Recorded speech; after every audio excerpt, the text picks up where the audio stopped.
सार्थ श्री तुकाराम महाराज गाथा अभंग व अर्थ भाग 113।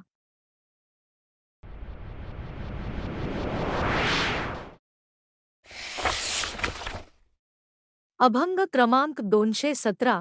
वैष्णव तो जया। अवघी देवावरी माया एक, नाही आणिक प्रमाण। तन धन तृण जन ध्रु, पडता जड भारी। नेमान तळे निर्धारी दोन, तुका म्हणे याती। हो का तयाची भलती तीन।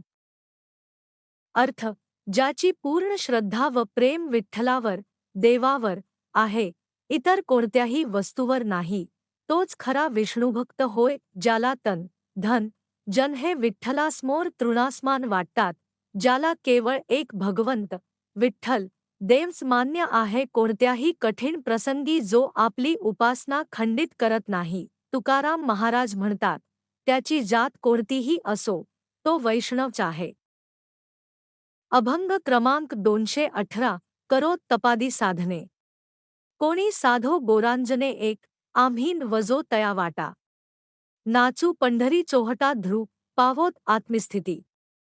कोणी म्हणोत उत्तम मुक्ती दोन, तुका म्हणे छंद। आम्हा हरीच्या दासा निंद्य तीन। अर्थ, परमेश्वराची प्राप्ती होण्यासाठी कोणी तपश्चर्या करतो, तर कोणी देह अग्नीला अर्पण करतो, आम्ही मात्र त्या वाटेला जाणार नाही, तर पंढरीच्या वाटेवर भक्तीने, श्रद्धेने नाचत जाऊ, कोणाला आत्मस्थिती प्राप्त होवो अथवा कुणाला मुक्ती मिळो। तुकाराम महाराज म्हणतात, हरीच्या नामस्मरणाशिवाय इतर छंद आम्हाला, हरिदासांना, वर्ज आहेत।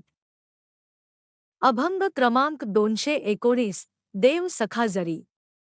जग अवघे कृपा करी एक, ऐसा असोनी अनुभव। कासावीस होती जीव ध्रु, देवाची जतन। तया बाधून शके अग्न दोन, तुका म्हणे हरी। प्रल्हादासी यत्न करी तीन।